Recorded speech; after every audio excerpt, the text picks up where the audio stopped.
Hello my dear friends, AM study channel पे आपका स्वागत है। मैं राजेंद्र चौधरी, आपका अपना टीचर। स्पोकन क्लास तो हम ले ही रहे हैं, साथ में इसके साथ साथ हम वोकेबलरी की क्लास भी स्टार्ट कर रहे हैं। वोकेबलरी की क्लास स्टार्ट करना ज़रूरी है क्योंकि वोकेबलरी के बिना आप इंग्लिश की कल्पना भी नहीं कर सकते, क्योंकि इंग्लिश बेस्ड ही वोकेबलरी पे है। आपकी ग्रामर भी अच्छी है, आपकी वोकेबलरी ख़राब है तो ग्रामर का कोई मतलब नहीं रहता है। और वोकेबलरी आपके पास मजबूत है तो ग्रामर आप सीख जाते हो वोकेबलरी के सहारे से।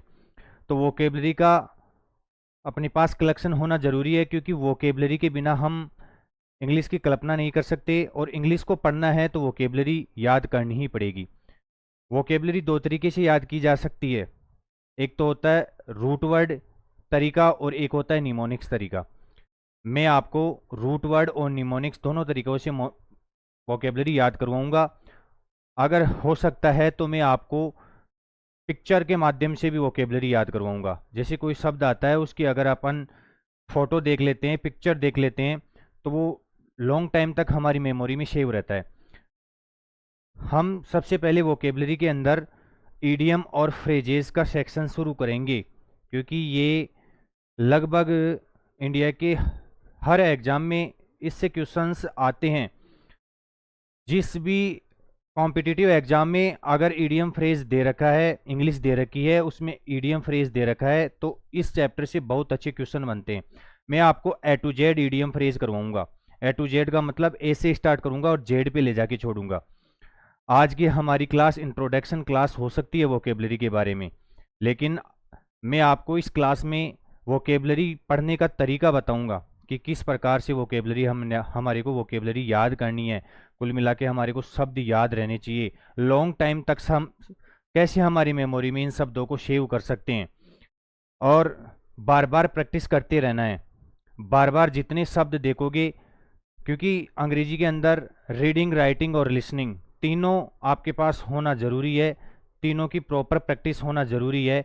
पहले रीडिंग करनी है, उसके बाद में राइटिंग करनी है, और अगर मेरी क्लास ले रहे हो, आप मेरी क्लास में आए हो, तो लिसनिंग ध्यान से करनी है।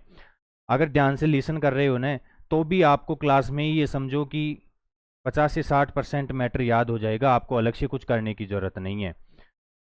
और मैं आपको पहले ही बता देता हूँ, मैं ये नहीं कह रहा हूँ कि आप मेरे से ही वोकेबलरी पढ़ो, लेकिन अंग्रेजी का एक फंडा होता है कि अंग्रेजी आप अगर सीखना चाहते हो, अंग्रेजी में वोकेबलरी याद करना चाहते हो, ग्रामर याद करना चाहते हो, ग्रामर की थ्योरी याद करना चाहते हो, उनके क्वेश्चंस की प्रैक्टिस करना चाहते हो, तो बेटा एक टीचर को पकड़ लो।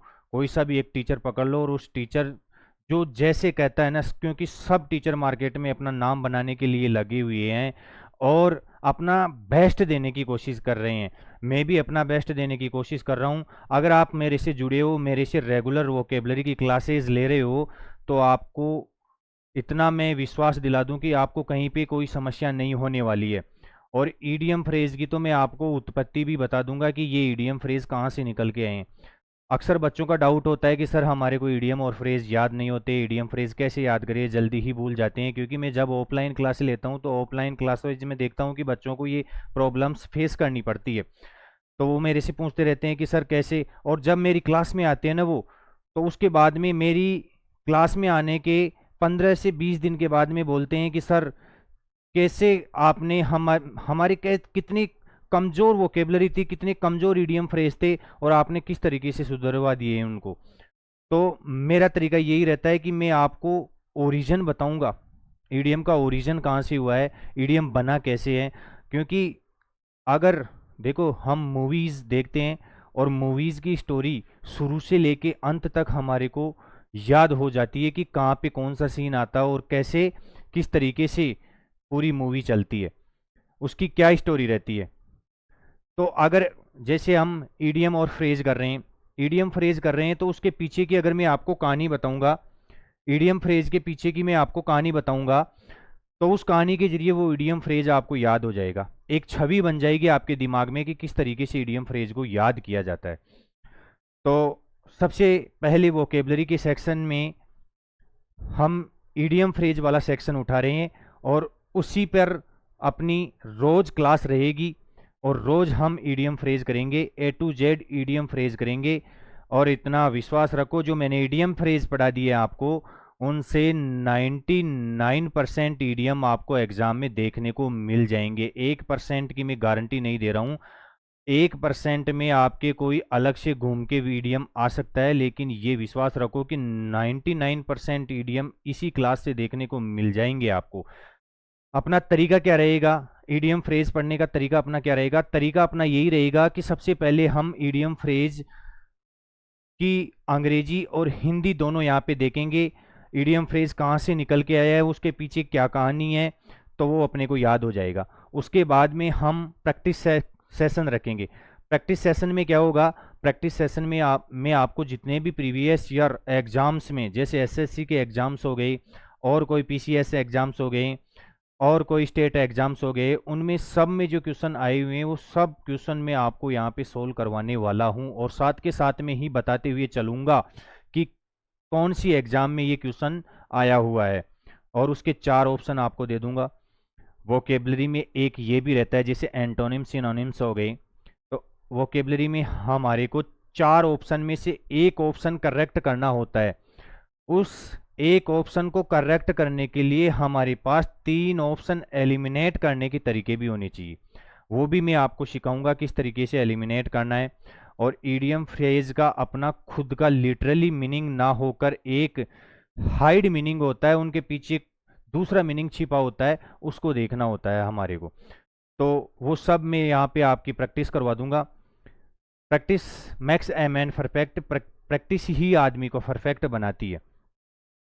क्योंकि वैसे बोला भी जाता है कि जितनी प्रैक्टिस करते हैं, बार बार अगर उस चीज़ का अभ्यास करते हैं, जैसे एक रस्सी है, एक रस्सी रोज एक पत्थर के ऊपर से आती है जाती है, तो बेटा पत्थर इतना कठोर होता है, लेकिन रस्सी पत्थर के ऊपर गड्ढे उत्पन्न कर देती है, गड्ढे बन जाते हैं उस पत्थर के अंदर, क्योंकि वो रस्सी बार बार प्रयास करती है।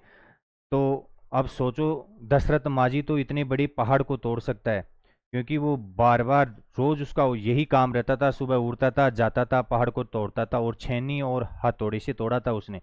तो ये तो इडियम और फ्रेज है, इनको तो हम आसानी से कर लेंगे, और मेरे ऊपर विश्वास रखो, आप तो सब कुछ मैं ठीक करवा दूंगा। यहाँ पे आपको जो मैं शीट प्रोवाइड करता हूँ टेलीग्राम चैनल पे, आपको शीट प्रोवाइड करूँगा, उसके अलावा कुछ भी नहीं करना है, केवल शीट को सॉल्व करना है, शीट के क्वेश्चंस देखने हैं, और यहाँ पे जो प्रीवियस ईयर एग्ज़ाम्स के जो क्वेश्चन हैं वो मैं यहाँ पे आपको सॉल्व करा दूंगा क्लास में ही।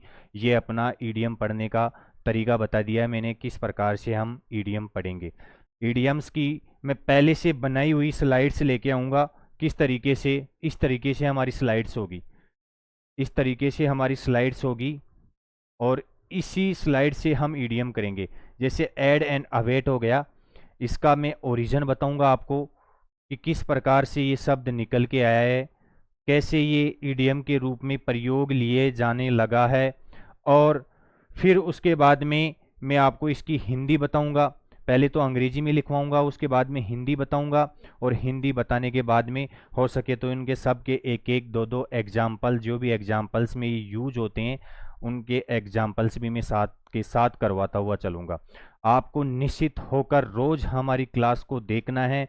मैं जब भी लाइव आऊँ, चाहे वीडियो फॉर्म में आपको ये कंटेंट प्रोवाइड करवाऊँ, आपको तो केवल हमारे चैनल को सब्सक्राइब करके बेल आइकन का घंटा दबा देना है, और जब कभी भी आपके पास नोटिफिकेशन पहुंच जाए तो तुरंत लाइव आ जाना है, और जैसे ही वीडियो पहुंचता है तो वीडियो को देखना है, और पेन और कॉपी लेके नोट कर लेना है। वैसे तो मैं आपको शीट प्रोवाइड करवाऊंगा, पीडीएफ की फॉर्म में सब कुछ आपको मिल जाएगा, लेकिन फिर भी मैं मेरे विद्यार्थियों को हमेशा ये कहता रहता हूँ कि आपको इस सॉफ्ट कॉपी के भरोसे नहीं रहना है, आपको अपने हैंड रिटन नोट्स बनाने हैं, क्योंकि बेटा खुद का बनाया हुआ, खुद का लिखा हुआ लॉन्ग टाइम तक याद रहता है, और एक बार हम हमारे हाथों से नोट्स बना लेते हैं तो ये मानकर चलो कि उसमें से कम 20-25% मैटर तो लिखते समय ही याद हो जाता है।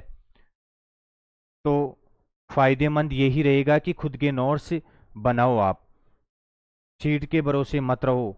लेकिन फिर भी शीट डाउनलोड कर लेनी है। अगर हार्ड कॉपी निकलवा सकते हो तो हार्ड कॉपी निकलवानी है और प्रैक्टिस करते रहना है। ठीक है, वो तो आपको पता चल ही जाएगा कि किस तरीके से हमारा शेड्यूल रहने वाला है, किस तरीके से हम ईडीएम फ्रेज को करने वाले हैं।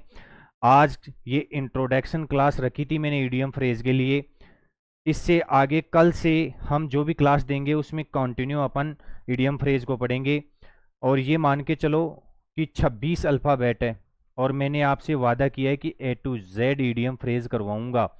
26 अल्फ़ाबेट से कम 2000 ईडीएम और फ्रेज तो मान के चलो, इतने ईडीएम और फ्रेज तो मैंने बना रखे हैं बेटा। पहले आपके लिए इतनी मेहनत की है, पहले शीट बनाई है देख देख के, और इनको अल्फ़ाबेटिकल ऑर्डर में बनाया है मैंने।